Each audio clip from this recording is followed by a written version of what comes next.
ശംശിയാക്കി സ്തുതിയായിരിക്കട്ടെ. വിശുദ്ധ മർക്കോസ് എഴുതിയ സുവിശേഷം 2-ാം അധ്യായം. തളർവാദ രോഗിയെ സുഖപ്പെടുത്തുന്നു.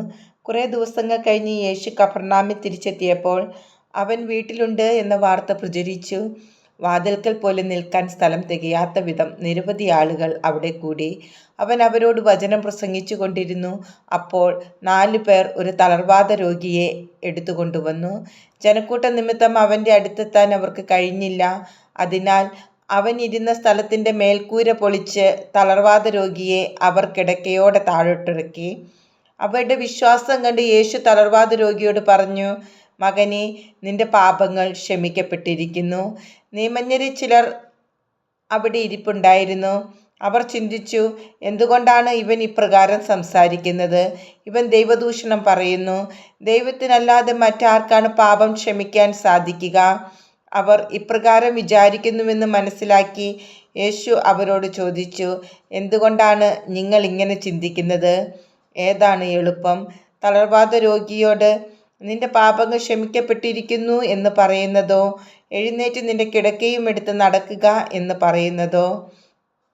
എന്നാൽ ഭൂമിയിൽ പാപങ്ങൾ ക്ഷമിക്കാൻ മനുഷ്യപുത്രന് അധികാരമുണ്ടെന്ന് നിങ്ങൾ അറിയേണ്ടതിന് അവൻ തളർവാദ രോഗിയോട് പറഞ്ഞു, ഞാൻ നിന്നോട് പറയുന്നു, എഴുന്നേറ്റ് നിന്റെ കിടക്കയും എടുത്ത് വീട്ടിലേക്ക് പോവുക. തൽക്ഷണം അവൻ എഴുന്നേറ്റ് കിടക്കയും എടുത്ത് എല്ലാവരും കാണുകെ പുറത്തേക്ക് പോയി. എല്ലാവരും വിസ്മയിച്ചു. ഇതുപോലൊന്ന് ഞങ്ങൾ ഒരിക്കലും കണ്ടിട്ടില്ല എന്ന് പറഞ്ഞ് അവർ ദൈവത്തെ മഹത്വപ്പെടുത്തി. ലേവിയെ വിളിക്കുന്നു. യേശു വീണ്ടും കടൽത്തീരത്തേക്ക് പോയി. ജനക്കൂട്ടം അവൻ്റെ അടുത്തെത്തി. അവൻ അവരെ പഠിപ്പിച്ചു. അവൻ കടന്നു പോയപ്പോൾ ഹൽപ്പയുടെ പുത്രനായ ലേവി ചുങ്കസ്ഥലത്തിരിക്കുന്നത് കണ്ട് അവനോട് പറഞ്ഞു, എന്നെ അനുഗമിക്കുക. അവൻ എഴുന്നേറ്റ് യേശുവിനെ അനുഗമിച്ചു. അവൻ ലേവിയുടെ ഭവനത്തിൽ ഭക്ഷണത്തിനിരിക്കുമ്പോൾ അനേകം ചുങ്കക്കാരും പാപികളും അവൻ്റെയും ശിഷ്യരുടെയും കൂടെ ഇരുന്നു. കാരണം അവനെ അനുഗമിച്ചവർ നിരവധിയായിരുന്നു. അവൻ പാപികളോടും ചുങ്കക്കാരോടും ഒപ്പം ഭക്ഷണം കഴിക്കുന്നത് കണ്ട് ഫരിസേയരിൽപ്പെട്ട ചില നിയമജ്ഞർ ശിഷ്യന്മാരോട് ചോദിച്ചു, അവൻ ചുങ്കക്കാരോടും പാപികളുടെയും കൂടെ ഭക്ഷിക്കുന്നതെന്ത്?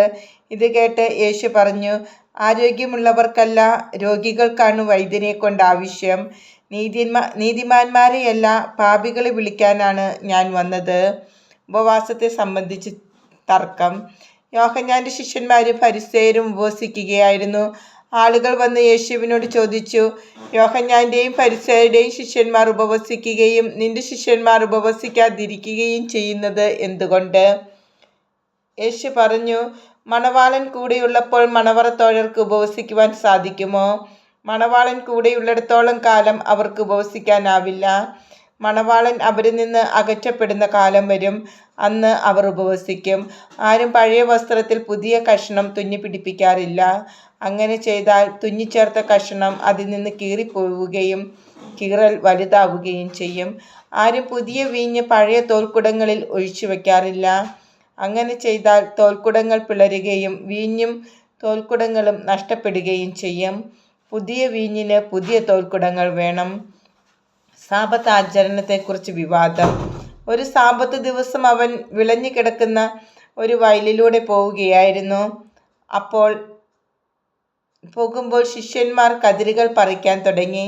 ഫരിസേയർ അവനോട് പറഞ്ഞു, സാബത്തിൽ നിഷിദ്ധമായത് അവർ ചെയ്യുന്നത് എന്തുകൊണ്ട്? അവൻ ചോദിച്ചു, ദാവീദും അനുചരന്മാരും കൈവശം ഒന്നുമില്ലാതെ വിശന്നു വലഞ്ഞപ്പോൾ എന്തു ചെയ്തുവെന്ന് നിങ്ങൾ വായിച്ചിട്ടില്ലേ? അബിയാതർ പ്രധാന പുരോഹിതനായിരിക്കെ ദാവീദ് ദേവാലയത്തിൽ പ്രവേശിച്ച പുരോഹിതന്മാർക്കല്ലാതെ മറ്റാർക്കും ഭക്ഷിക്കാൻ അനുവാദമില്ലാത്ത കാഴ്ചയപ്പം ഭക്ഷിക്കുകയും കൂടെയുണ്ടായിരുന്നവർക്ക് കൊടുക്കുകയും ചെയ്തില്ലേ? അവൻ അവരോട് പറഞ്ഞു, സാബത്ത് മനുഷ്യനു വേണ്ടിയാണ്, മനുഷ്യൻ സാബത്തിനു വേണ്ടിയല്ല. മനുഷ്യപുത്രൻ സാബത്തിൻ്റെയും കർത്താവാണ്.